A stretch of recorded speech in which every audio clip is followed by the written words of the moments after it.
ईरानी सदर इब्राहिम रईसी के बाद डॉक्टर मोहम्मद मुखबर ने ओहदा संभाल लिया। कायम मकाम ईरानी सदर डॉक्टर मोहम्मद मुखबर कौन हैं और कितनी देर ओहदा सदारत पर फाइज रहेंगे? बड़ी खबर सामने आ गई। डॉक्टर मोहम्मद मुखबर एक ईरानी सियासतदान हैं जो 2021 से बतौर नायब सदर ईरान खिदमत सरअंजाम दे रहे हैं। 1955 में पैदा होने वाले मोहम्मद मुखबर ईरानी मुसालहत कौंसिल के रुकन भी हैं। मोहम्मद मुखबर उस्ताद अजराई फरमाने इमाम के साबिक सरबराह, सीना बैंक के बोर्ड चेयरमैन और सूबा खुजिस्तान के डिप्टी गवर्नर हैं। खबर रसाई इदारे रॉयटर्स के मुताबिक अबूरी सदर की हैसियत से डॉक्टर मोहम्मद मुखबर पार्लियामेंट के स्पीकर और अदलिया के सरबराह समेत 3 रुकनी कौंसिल का भी हिस्सा हैं, जो सदर की मौत के 50 दिन के अंदर नए सदारती इंतखाब का बंदोबस्त करती है।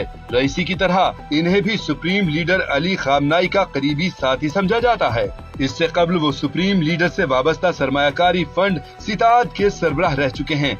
मोहम्मद मुखबर ने ईरान इराक जंग के दौरान पासदाराने इनकलाब की मेडिकल कोर में एक अफसर की हैसियत से खिदमत अंजाम दी। अक्टूबर 2022 में उन्हें पासदाराने इनकलाब के सीनियर ओहदेदारों और सुप्रीम नेशनल सिक्योरिटी काउंसिल के एक ओहदेदार के साथ मॉस्को भेजा गया ताकि रूस को ड्रोन और जमीन से जमीन पर मार करने वाले मिसाइल भेजने के मुआहदे को हतमी शक्ल दी जा सके।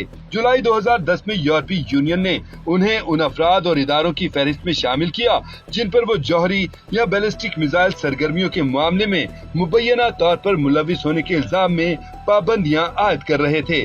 2 साल गुजरने के बाद मोहम्मद मुखबर को मज़कूरा फहरिस्त से खारिज कर दिया गया।